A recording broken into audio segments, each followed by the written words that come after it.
What's up, everyone? Matt back for another real review, and today it is something I'm honestly really shocked to be talking about, and that is Smile 2, because as I've said in the past, I am not a let's go see this horror movie guy. I'm very selective. I love my Jordan Peele. I love the Scream franchise, uh, Halloween movies. I loved that first one in 2018, and I love the original. I can't stand the next two. Sorry, Taylor. Love you, buddy. Also, really scared, and our gaming channel. We'll get to that later. So, when it comes to my horror films, I get pretty selective, and I'll be honest. Smile 2 was not on my radar. I wasn't originally going to go to this, but then I remembered one of my best buddies, Kutso, wanted to see it, so I was like, "Hey, I RSVP'd." I'm like, "All right, we'll go, and it's content. I'll put a review out." And then Kutso had something come up, and he couldn't go, and I consider myself a professional, so when I RSVP to this stuff, I make sure, unless it's something in my life that I have no control over, that I go. So I ended up going to Smile 2, and before that, I watched the first movie, Smile. Just a quick mini review, mini review for the first Smile. I wasn't the biggest fan, but I did enjoy the premise. It's very clear that it was not made for theaters. I know originally doing my research into the film, it was made for Paramount Plus, and then it did so well at Fantastic Fest that they gave it a theatrical release and so on and so forth. But the other thing about this series that I find interesting is the writer and director is from my area, the Northeast Ohio area, so already have my attention due to that. So I was very curious coming into this because I saw the trailers for Smile 2, and I was interested enough. I'm a big Naomi Scott fan, and after watching the first film, I became more intrigued because I'm like, all right, I dig the premise. Now let's see what happens when this director has a larger budget. It's treated like a theatrical release and gets the love that something like this deserves. And I have to say, as someone who didn't really enjoy the first film, I absolutely had a blast with this newest film. It has so many creepy instances. How it's shot makes total sense. There's a lot of close-ups on Naomi Scott, who she is just the idea of her going crazy is sold so much better in this film than it was in the first film, to the point where you're starting to wonder whether or not things are actually going on in her head or if they are going on in real life. And it just throws you for a loop, twist after twist.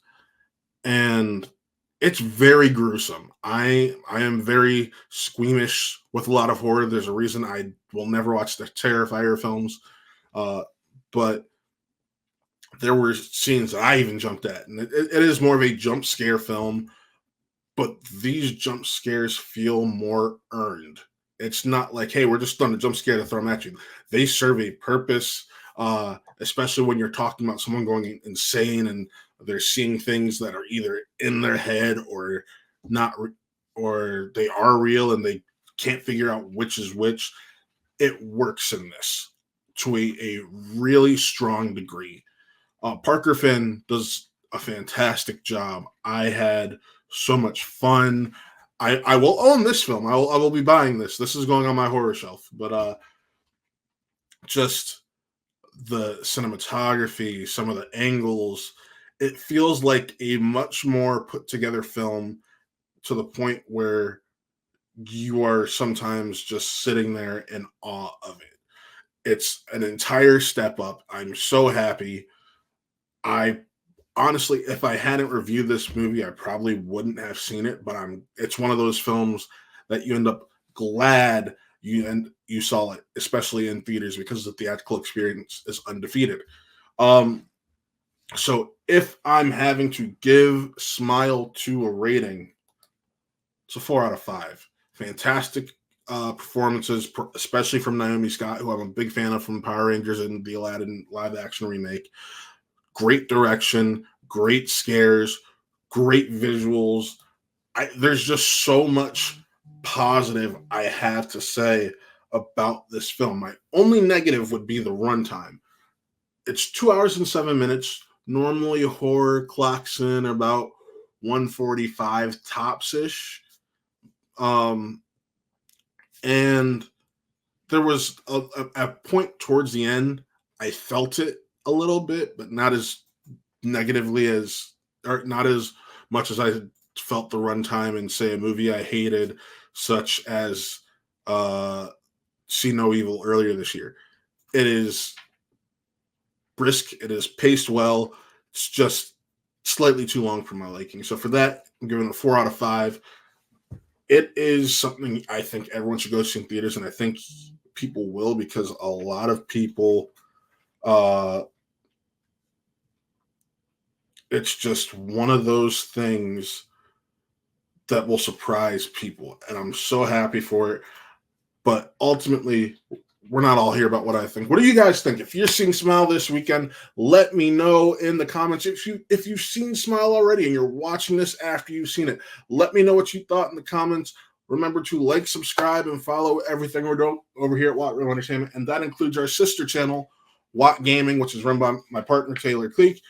He is doing a fantastic job with these streams, albeit right now he's experiencing some difficulties with his internet, which we're hoping to get fixed, because his streams are so much fun. But also, if you haven't already, and you're not just a horror fan, but an overall film fan or TV show fan, check out the first episode of Views from Metropolis. I'm from Cleveland, Ohio, where they filmed a large portion of the new Superman movie, because Ohio or Cleveland especially, happens to be the birthplace of the character Superman, and Metropolis is Cleveland. So be sure to check out Views from Metropolis, the first episode of our series that we're doing that breaks down our connection to Superman. I have guests coming on next week. I have special guest Mike Wink coming on to talk Superman the movie. First episode was on Smallville season 1. Third episode is going to be on Smallville season 2. And we're just going to keep going show to movie for the time being until we run out. So with that, folks, signing off. I am Matt. Thank you for tuning in, and we'll see you next time.